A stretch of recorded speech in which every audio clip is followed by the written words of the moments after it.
Good morning and welcome everyone. My name is Christopher Sands and I'm Director of the Canada Institute here at the Woodrow Wilson International Centre for Scholars. It's my pleasure to welcome some of you here physically and some virtually who will be watching the live stream of today's event, which is a discussion of inclusive trade and how Canada and the United States can work to support trade globally, inclusively, as part of the recovery from the COVID pandemic. Our speaker today, our guest of honor, if I may say, is the Honourable Mary Eng. Mary Eng is Canada's Minister for International Trade, Export Promotion, Small Business, and Economic Development. She was first elected as a Member of Parliament for Markham Thornhill, which is in Ontario, in 2017. And she's been serving in Cabinet since that time. She served as Minister of Small Business, Export Promotion, International Trade, some of the same portfolios, but the Prime Minister changes the direction a little bit, just so they're in different order. Just adds new words. Adds new words, exactly. Exactly. She's a devoted community leader who's always believed in the power of public service. She has more than 20 years of experience, which I would never guess because you look much younger than I am, in promoting education, women's leadership, job creation, and entrepreneurship. It's a delight to have her here, and I'm going, without further ado, let me introduce our speaker today, the Honourable Mary Eng.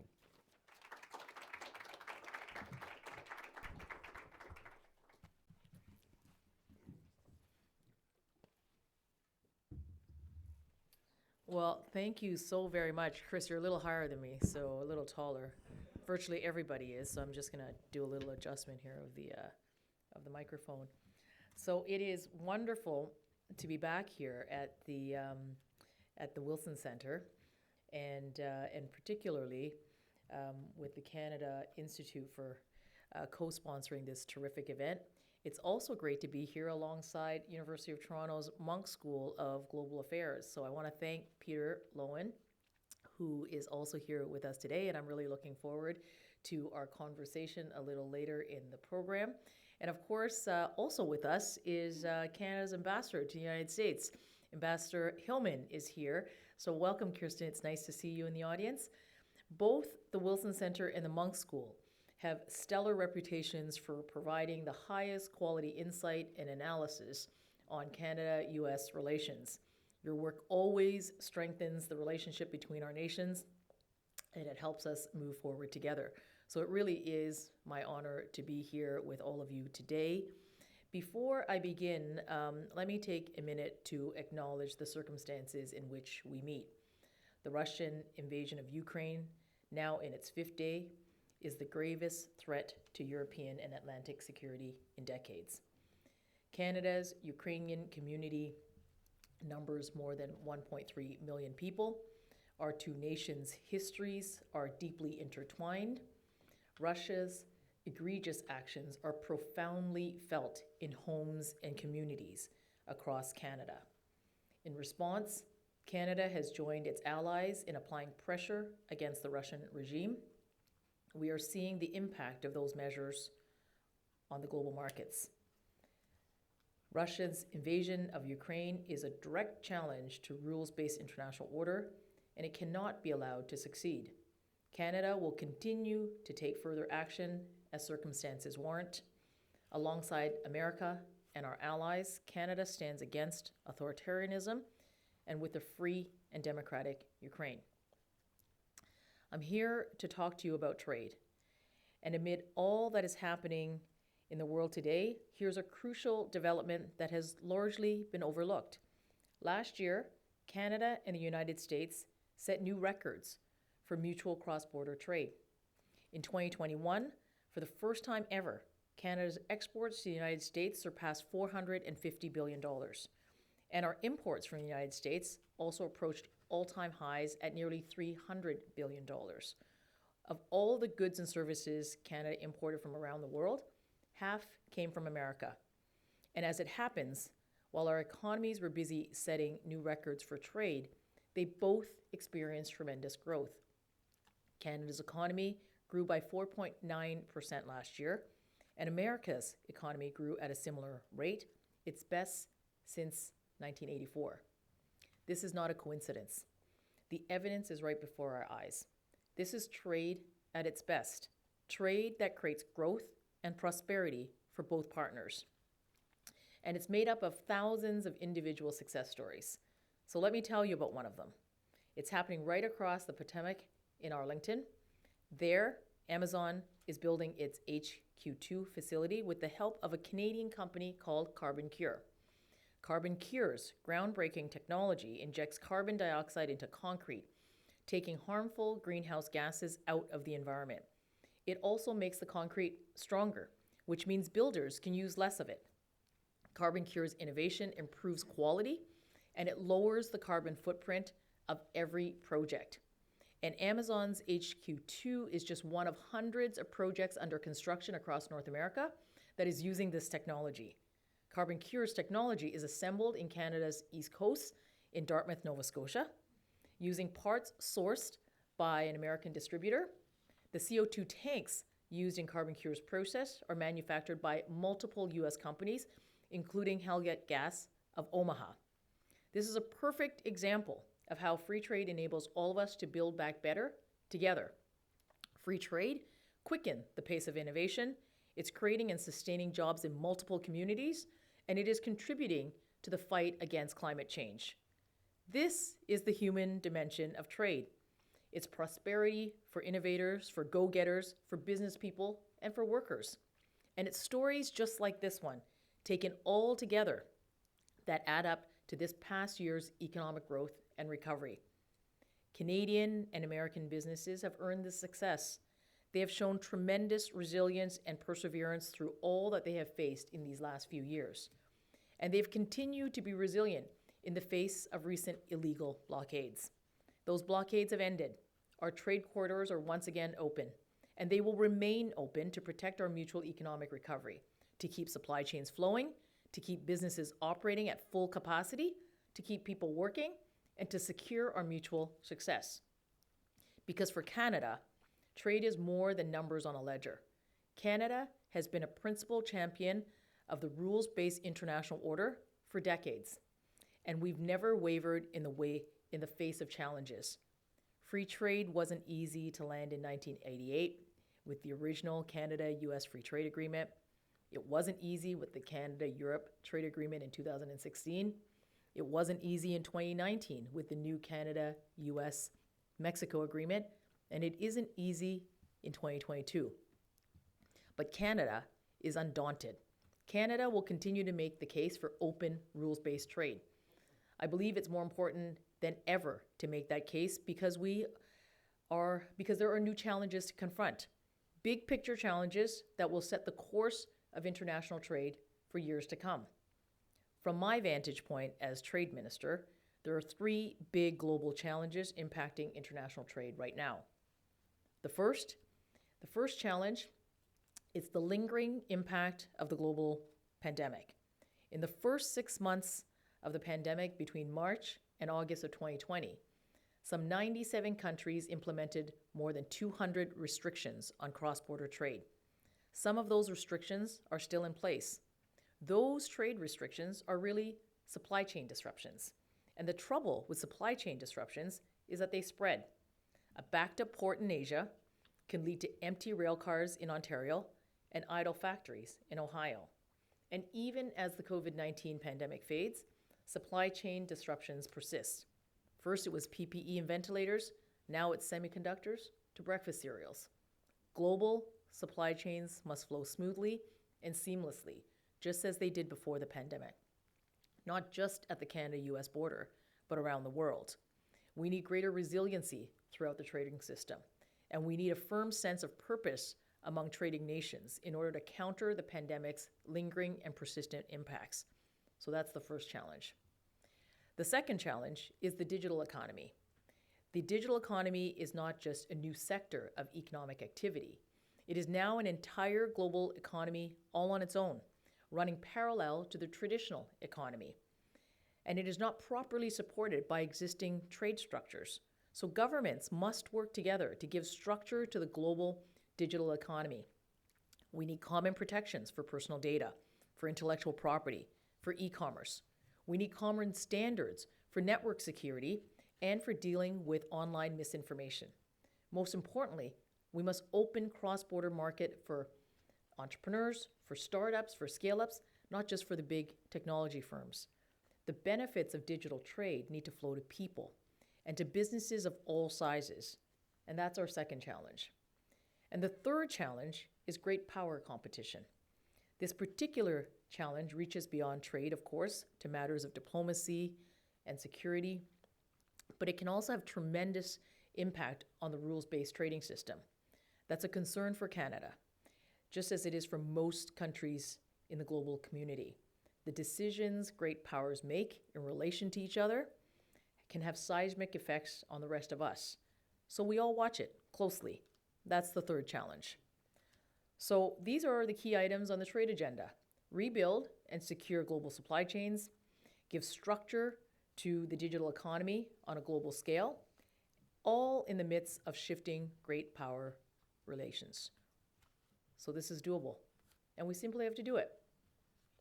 For more than 50 years now, we saw continuous progress in promoting open, free, rules-based trade around the world. That progress also coincided with the spread of democratic values around the world. This, too, is not a coincidence. The challenges we face today risk stalling that progress. Canada knows how it wants to respond, and Canada intends to lead. So let me tell you how.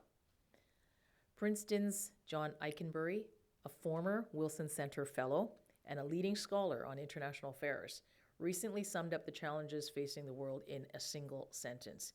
He said, and I quote, "We are at a moment when the coalition of countries that lead the world is going to have to be bigger," unquote. Canada agrees. The coalition needs to be bigger. It needs traditional partners as well as new ones spanning all corners of the globe. And Canada believes that trade will be a cornerstone for that coalition building. Because for countries that rely on the rules-based trading system, trade is also a proxy for values. Trading nations must treat each other as equals at the negotiating table, no matter what size. They believe in fairness. They believe in setting rules for trade so that their people can conduct business free from government interference, because they believe in mutual, shared, peaceful prosperity. These are not just the values for trade. These are also democratic values. Now, more than ever, the nations that hold these values need to be resilient in upholding them. And they need to work harder than ever to bring others into the fold. And I can tell you, these are fundamental values for Canadians, and they're guiding all of Canada's efforts on international trade. For instance, Canada is the founding member of the Ottawa Group. It's a 14-member coalition of nations who span the globe, and most importantly, who share common values. The Ottawa Group has been meeting regularly since 2018 to devise practical solutions to trade challenges and to improve the World Trade Organization. The group builds consensus on an issue, it reaches out to member countries to broaden it, and it's been an effective coalition. Think back to the first 3 months of the pandemic in 2020 and the free-for-all that erupted in the global market for PPEs and medical supplies. The Ottawa Group countries learned an important lesson from that crisis. In response, it created the Trade and Health Initiative, which advocates removing export restrictions on essential goods from food to PPE to life-saving vaccines, and to facilitate an easier flow of trade across borders. The Trade and Health Initiative, sparked by the Ottawa Group, now has the signatures of more than 56 WTO members. It represents a crucial step forward in responding to the pandemic's impact on trade, but more importantly, can set the stage for preventing it from happening in future crises. It's one that we can use to build more consensus. It's a concrete example of how small coalitions can forge broader alliances. Issue by issue, challenge by challenge, we put our shared values to work, and then we expand their reach. Let me give you another example of smaller coalitions rising to big challenges. The Comprehensive and Progressive Agreement for the Trans-Pacific Partnership. The CPTPP is a landmark agreement. It's a next-generation trade deal that's focused on creating opportunities, benefits, and protections for people. It has chapters for small businesses, for women and underrepresented business owners. It has labor protections, environmental protections, and it includes provisions for Indigenous peoples too. For the CPTPP's 11 member nations, this agreement puts our shared values into action. They're designed to ensure that benefits of trade don't just accrue to corporations or investors, but to people and to workers. Canada believes this needs to be a principle in all future trade deals. More people can and should participate directly in the benefits of trade. Canada also successfully negotiated the inclusion of similar clauses into CUSMA, here in America known as the USMCA, and in Mexico known as TMAC. New markets should be accessible to everyone, and trade agreements should say so. And the next frontier for coalition builders is the digital economy. This parallel economy is growing more than twice as fast as the traditional economy in goods and services. It's a huge driver of profit and wealth, and it's leapfrogging many of the current structures and conventions that govern trade. A parallel economy needs parallel trade rules, and such agreements are starting to emerge now. New Zealand, Chile, Singapore recently signed the Digital Economy Partnership Agreement, also known as DEPA. This is the right kind of instrument for facilitating digital trade because prior trade agreements haven't kept pace with digital innovation, and Canada is ready to discuss such agreements with partners who share our values. Canada has a digital charter to ensure safety and security as well as opportunity. Canada's privacy legislation has been updated to meet the needs of the digital economy. Our domestic policies have been retooled for the digital world. Canada will be seeking inclusive agreements that give digital entrepreneurs and companies of all sizes equitable access to new markets. This kind of inclusion is essential so that startups with promising innovations can reach those global markets and scale their businesses. And in sectors where leading companies are among the largest and most valuable in the world, those same entrepreneurs are going to need the protections of a trade agreement. So as you can see, Canada is working hard to build on Eikenberry's building bigger coalitions throughout trade. We're pulling nations together and reinforcing our shared values. And these values are what will guide Canada's relationships to the world's largest economies. Canada will seek out negotiating partners who shares its values and negotiates agreements to reflect them. Canada, with these values as a guide, Canada is seeking to establish a larger footprint in the Indo-Pacific region.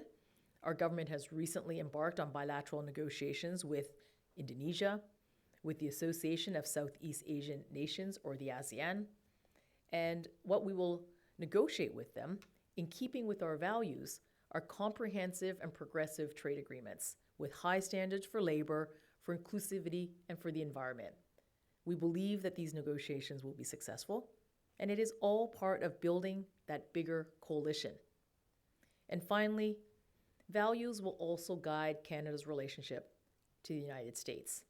As many of you know, Canada is disappointed by the protectionist components of the infrastructure bill, but we will continue to work with the United States, as we always have, to ensure a truly reciprocal trading relationship.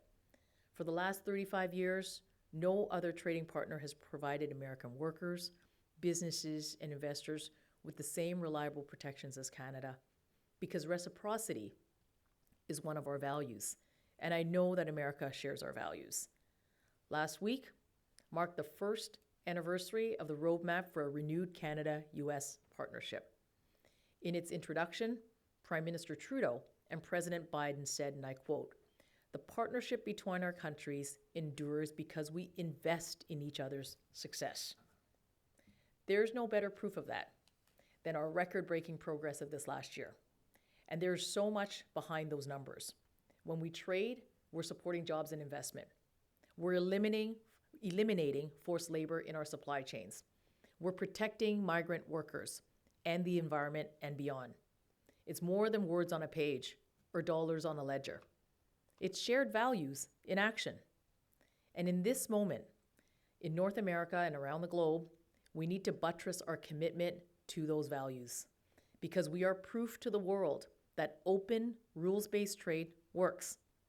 America and Canada are a great power and a smaller neighbor, sharing an unmilitarized border, respectful of each other's differences, and thriving together. Our trading relationship is a complex one. It's got 1 million, probably more, moving parts, and yet it doesn't just work well. It works better than any other in the world, because trade values are democratic values. And for Canada and America, our shared commitment to those values matters most of all. Thank you. Merci.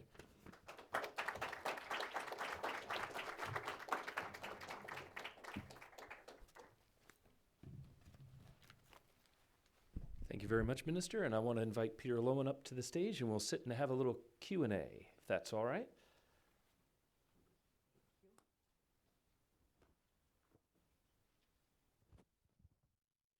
sure I know how to do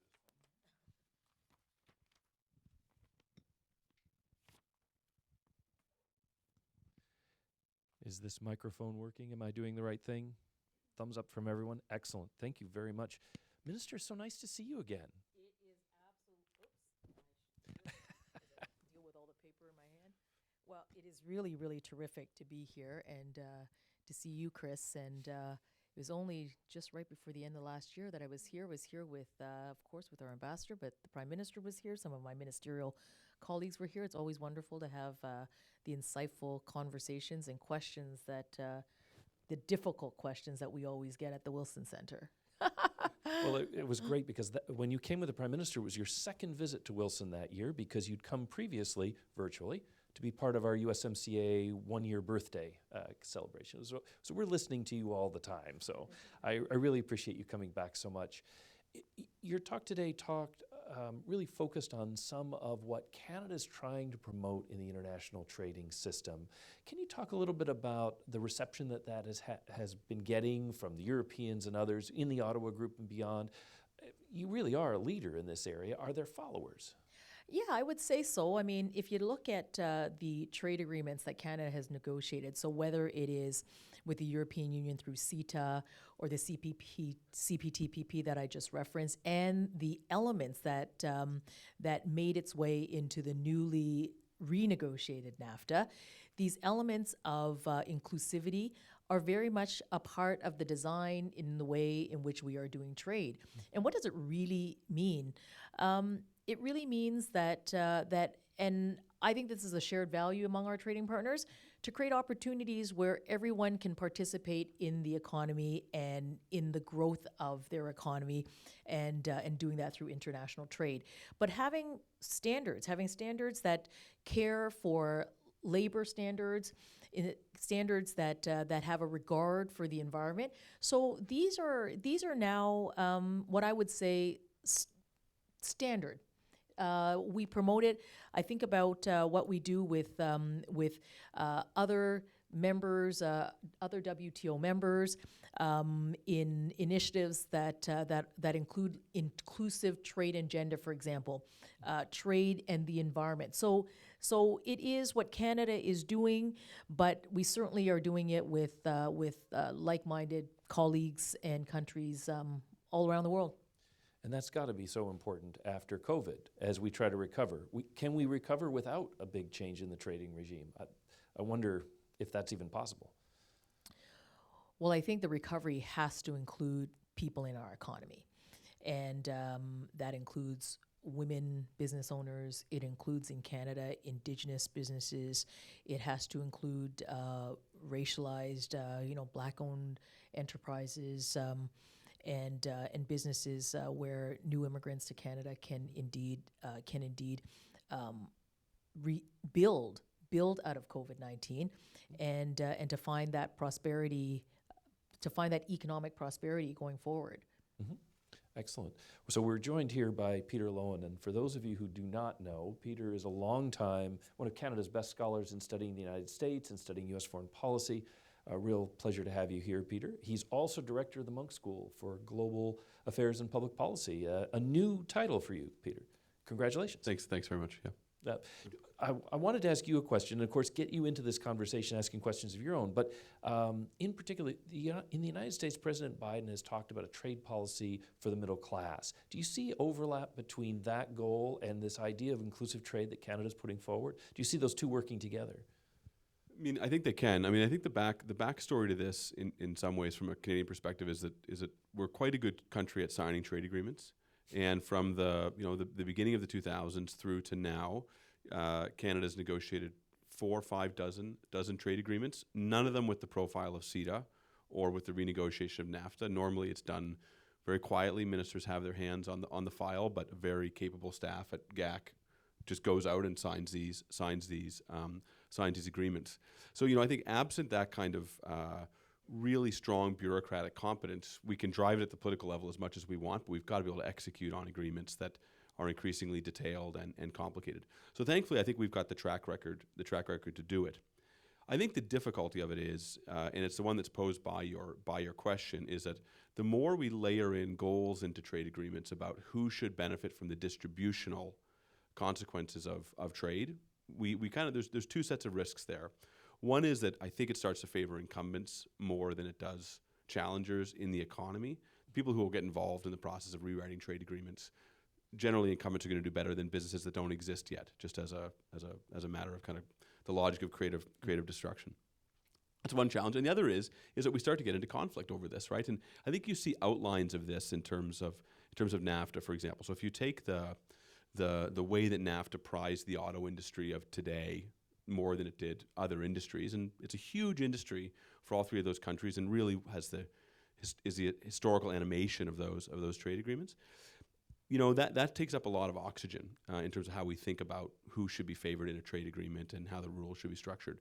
So I think that you can find deals that are going to have crossover between what we're trying to do with inclusive trade, what President Biden is trying to do about middle class growth. There's a huge amount of overlap there, in my sense. But I think it just becomes difficult the more we try to layer in outcomes to trade agreements as opposed to layering in process or that just kind of order, which is largely what we're trying to achieve. On the particulars of that desire, right? I mean, we have to just peel back the layer of the onion one level and say, what does he mean by middle class jobs? And it is a story about the reindustrialization of the United States. And Canada has to reconcile itself to that reality that the U.S. wants to become a manufacturing powerhouse again and to reassert its prominence in the world. And that we've got a huge role to play in that, with the analogy that you brought up from carbon cure all the way through. But if that's the driving impetus of U.S. trade policy, then we can do everything we want around the margins and we can make a big difference. But that's going to be the thing that drives the trade agenda in North America. Absolutely. Minister, that picks up on what you were saying about standards. I mean, it's a kind of high standardism, and one of them is better pay for workers, who can't compete with forced labor in countries that use it. They have to be protected so they can be paid well and we can preserve well-paid jobs. Isn't that part of your inclusive trade strategy? Yeah, absolutely. I mean, it's what we have built in, and certainly in USMCA, it's built into the agreement. But just picking up on the point that Peter was making, I mean, you're absolutely right. Canada does a phenomenal job at negotiating trade agreements, and I often get to brag, look, we're the only G7 country with a free trade agreement to every other G7 country. We have access to 1.5 billion customers, and that's terrific. But here's the other thing. If you look at the numbers of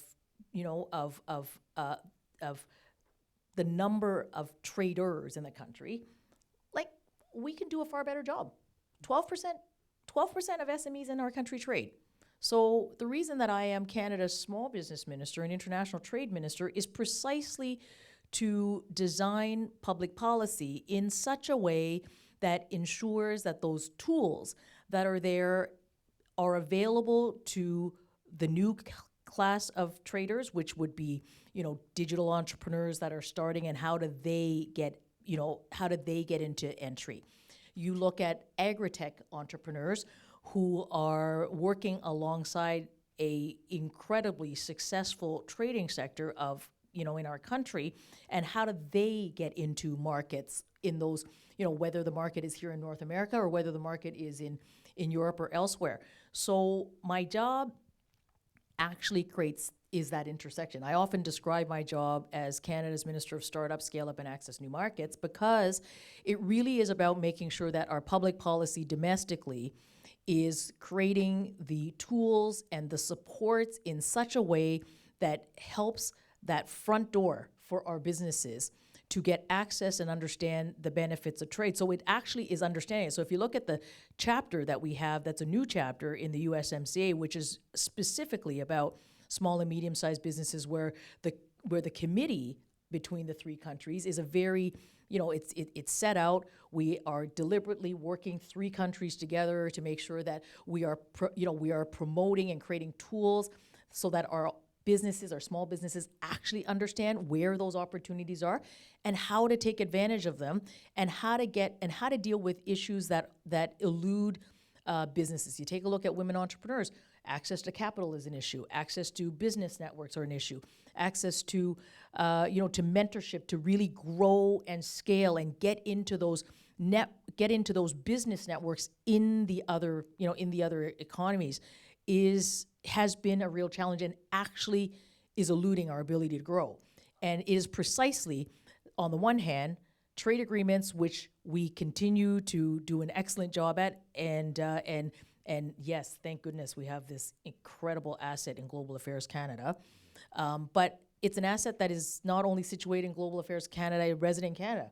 It is around the world, right? I mean, Trade Commissioner services that are in 160 offices around the world has presence to actually help our businesses get into market, solve issues in market, and we are now doing a much better job, I hope, and increasingly a better job at creating that kind of a toolkit, a front door, a connecting the dots, at creating sort of those partnership opportunities in a very deliberate, leader-curated way, so that we really are seeing non-traditional businesses, smaller businesses, underrepresented businesses get the benefit of these agreements that they haven't and we just need to do a better job. That really strikes me. You were here last July for a celebration of the USMCA's birthday. Are you going to talk about the hamburger? No, I love the hamburger, by the way. If you haven't seen it, we'll post it on the website. It's the North American hamburger. But no, I wanted to point out something else which is quite striking. I think for the first time in our three countries' history, the trade ministers of the United States, Canada, and Mexico are all women. And I know that this Small Business Committee is in part looking at women's inclusion, because so many of our small businesses are now started by women. Are there some ideas that you have that we're working within North America on to really bring that sector more to the fore and bring women more to the fore in our trade relationships? Absolutely. Absolutely. I mean, it's a commitment of mine, but it's a commitment that's shared by both of my colleagues in the Trade Secretary in Mexico, as well as USTR here. On the first year anniversary of celebrating the new NAFTA, we were in Mexico. We convened a round table. It was we deliberately curated a number of women-led enterprises from a range of sectors to talk to myself, to the USTR, to the Mexican Trade Secretary, to understand, to hear the challenges, but also there was sort of this some sharing of success stories. But at a practical level, I mean, I know Mexico is actually putting together sort of a trade toolkit specifically for small businesses, but with a focus on women entrepreneurs. In Canada, I lead the Women's Entrepreneurship Strategy. It's a $6 billion investment, but here's the thing. We can add up to $150 billion to the Canadian economy simply by the participation of women in the economy. So to me, that's a terrific return on investment, $6 billion, and if the world follows suit, the opportunity is like a $12 trillion opportunity to the global economy simply by adding women to the economy, to trade, and making sure that the rules and those supports, and in fact the barriers that are real. Like, you look at Canada. I mean, we just introduced parental leave. We introduced $10 a day childcare. This is sort of social policy that really is complementary to economic policy in an effort to get greater participation and to remove some of those barriers that have been systemically there. But yeah, I think having the three leaders in trade in North America, being women, and our commitment to growth for our businesses is a good thing. Yeah. Absolutely.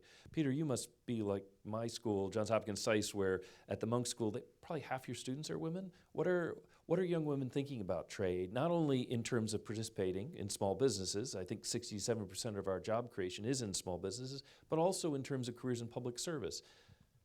Well, I think it's an interesting. I mean, I can't underline what the minister has said enough, but I'll rephrase it to give you a sense of how important I think it is, which is just to say that trade agreements are good as far as they go, but if you're opening up opportunities for people and they're not in a position to take advantage of them, then it's just literally ideas on a piece of paper in the agreement.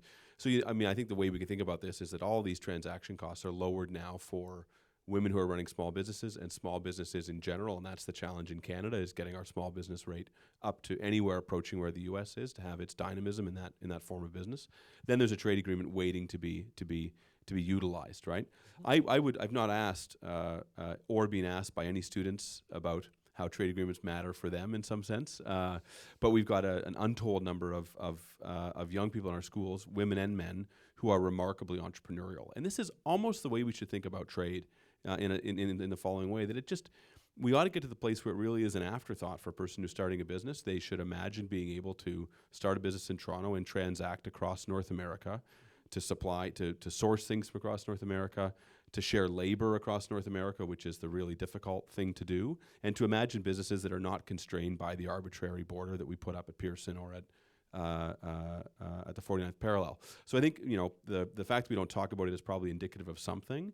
But what I imagine our students think is that it's much easier to do business in North America than it actually is. No one expresses surprise at how easy it is to source labor from the United States, for example, or to cross the border and transact business in Mexico City.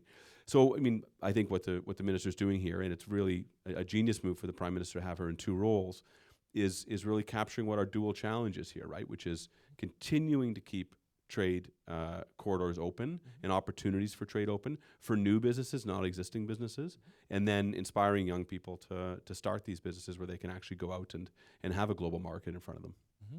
And I hope those of our virtual audience that are students at the Munk School know that you've now had the challenge laid down. You're supposed to bug Professor Loewen about trade when you see him next. Minister, you talked a little bit about digital trade, and for a lot of people, that's a concept. We all play video games, we do banking online, but really, what are the specific challenges of digital trade? Can we do more to open up barriers? At the same time, we don't want to create a free-for-all. And with the truckers, there were a lot of the Canadian trucker protests. There were a lot of us concerned about money coming from the U.S., getting involved in a Canadian protest, and so on. With all of that, how do we move forward to expand opportunity in the digital economy while at the same time not exposing ourselves to risks? Yeah, well, domestically in Canada, you just heard me sort of in my speech talk about laying the right foundations, right? Like we have a digital charter that we've put forward. We've updated our privacy laws so that they can operate in the digital, like in today's digital way. And as the trade minister, I work with my colleagues across the globe to try to deal with the trade rules that are necessary to deal, to enable and to facilitate digital trade. Today we are negotiating at the World Trade Organization rules for e-commerce. Like we're doing that in active negotiations today, and it's 2022. Yeah. But who operates today that does not already operate in a very sophisticated sort of digital world? So we have to work, in Canada, we certainly have made sure that our own policies and laws are, have been updated in a way that will be good enablers with good protections, whether they be privacy. Dealing with misinformation online is something very much that we need to be working on. And also, on the one hand, doing what we need to do domestically, but at the same time, working with our like-minded partners. You heard me talk about DIPA, which is an agreement that some countries have already started to pursue, which is very focused on digital trade in particular, and so there are modalities like that. And then there is the wider, trade rules that we are negotiating at the WTO that really has to sort of set and give that structure to enable us to deal with things like how do you treat data when data flows across borders. We know how to treat goods, we know how to treat services, because we've designed the rules for that. How do we do that sort of treatment? How do you deal with clearances? I mean, and et cetera, et cetera. How do you deal with privacy? So there are a range of they're just a set of rules that we in the global trading community, plus us domestically in our respective countries, need to make sure that we are, that we're negotiating and updating. And then domestically, I mean, to the point about small and medium-sized businesses, we have to also help our businesses get digital.